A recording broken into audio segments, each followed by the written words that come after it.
میں 28 سال سے اسلام آباد کا رہائشی ہوں اور میں 25 سال سے اس شہر میں واک کر رہا ہوں۔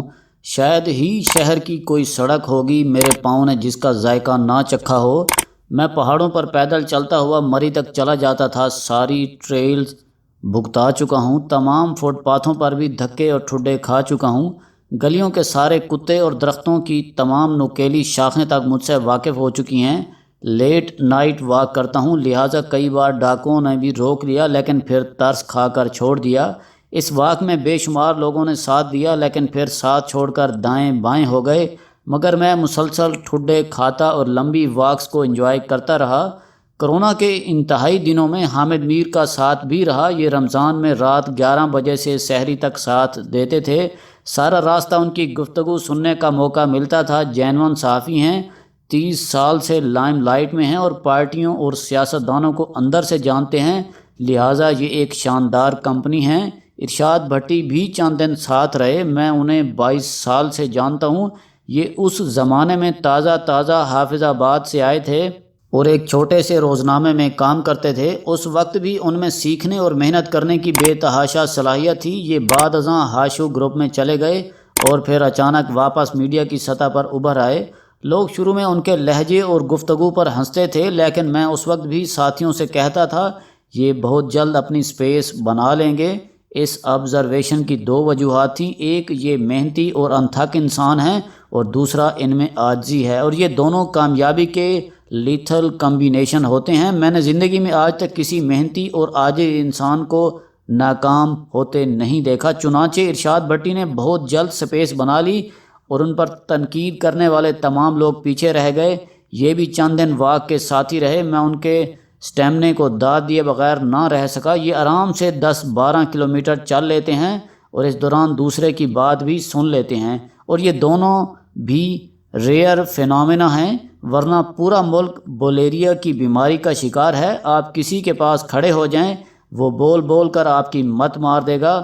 ہم لوگ اپنے منہ کو سانس لینے کی مہلت بھی نہیں دیتے، ہمیشہ دوسروں کو سنانے کی جلدی میں رہتے ہیں، لیکن ارشاد بھٹی دوسروں کی سن لیتے ہیں اور یہ بھی کامیابی کی خاص نشانی ہے۔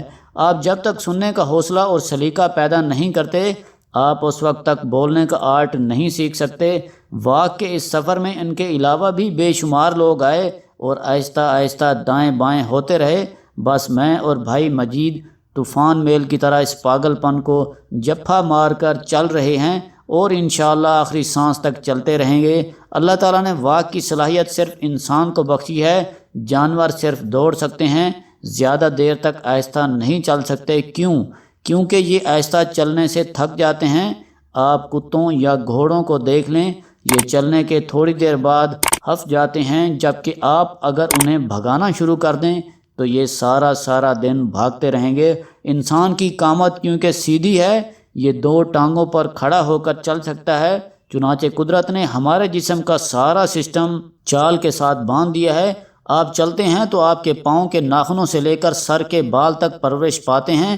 آپ بیٹھ یا لیٹ جاتے ہیں تو آپ کا سارا جسمانی سسٹم سلو ہو جاتا ہے اور آپ بیمار پڑ جاتے ہیں۔ لہٰذا میں اپنے دوستوں سے کہتا ہوں، آپ کو کوئی بھی مسئلہ ہو، آپ کا جہاز ڈوب رہا ہو یا پھر آپ کو طلاق ہو رہی ہو، اس کا حل صرف اور صرف واک ہے۔ آپ واک شروع کر دیں، آپ کی طلاق اور جہاز دونوں بچ جائیں گے۔ حرکت میں برکت ہے، یہ صرف انسانوں کے لیے کہا گیا تھا۔ آپ جب رک جاتے ہیں تو آپ پھر ڈوب جاتے ہیں، لہٰذا صورتحال کچھ بھی ہو آپ چلتے رہیں، صورتحال اور حالات دونوں بدل جائیں گے۔ میں اتوار کے دن عموماً F9 پارک میں واک کرتا ہوں، گھر سے نکلتا ہوں، F9 کو کراس کرتا ہوں اور بلیو ایریا یا سپر مارکیٹ تک چلا جاتا ہوں۔ یہ 15 کلومیٹر بنتے ہیں۔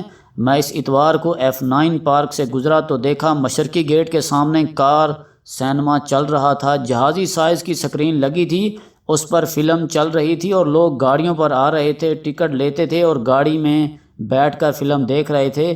میں لوگوں کو خوش دیکھ کر بڑی دیر تک خوش ہوتا رہا۔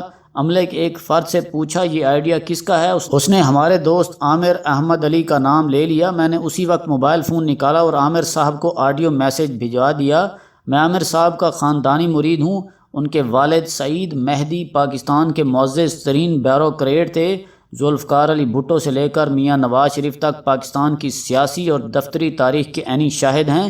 عامر احمد علی ان کے صاحبزادے ہیں، خاندانی ہیں، نہایت شائستہ، بردبار اور عاجز ہیں، دلائل سے بات کرتے ہیں، مثبت ذہن کے مالک ہیں، میرے اس خاندان سے 20 سال سے تعلقات ہیں۔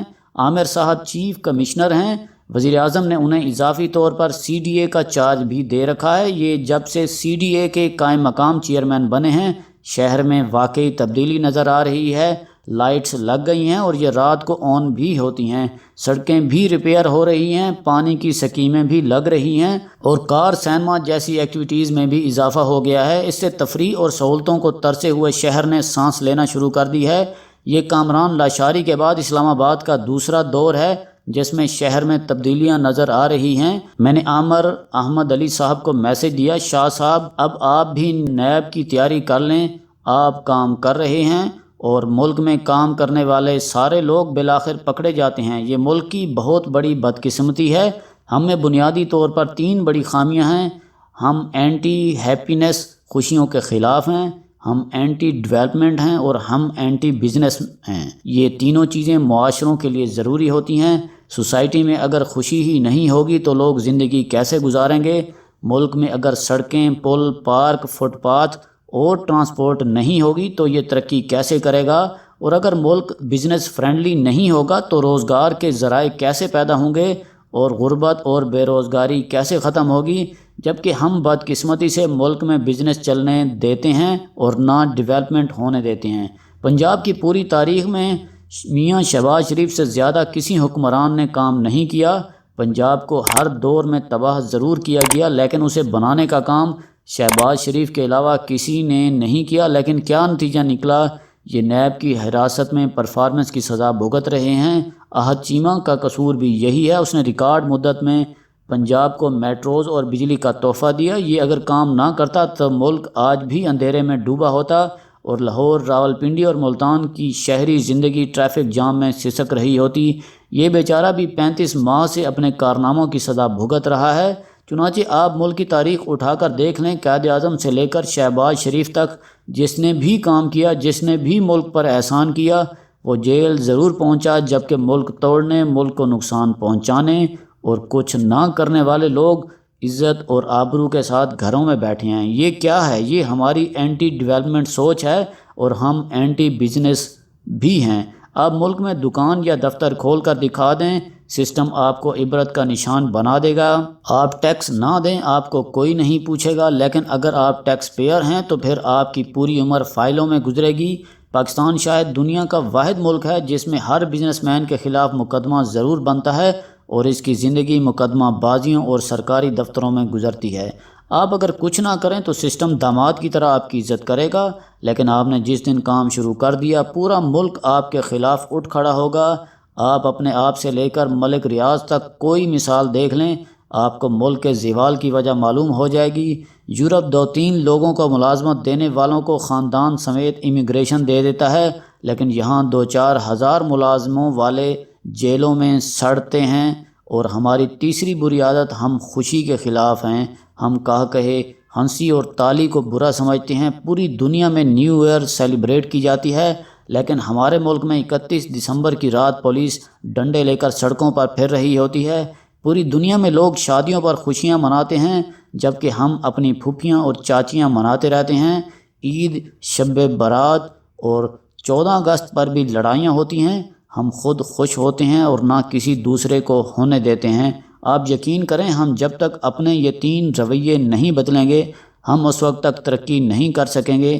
آپ یہ لکھ کر دیوار پر لگا لیں، چنانچہ ہمیں عامر احمد علی جیسے لوگوں کی قدر کرنی چاہیے۔ ویل ڈن شاہ جی۔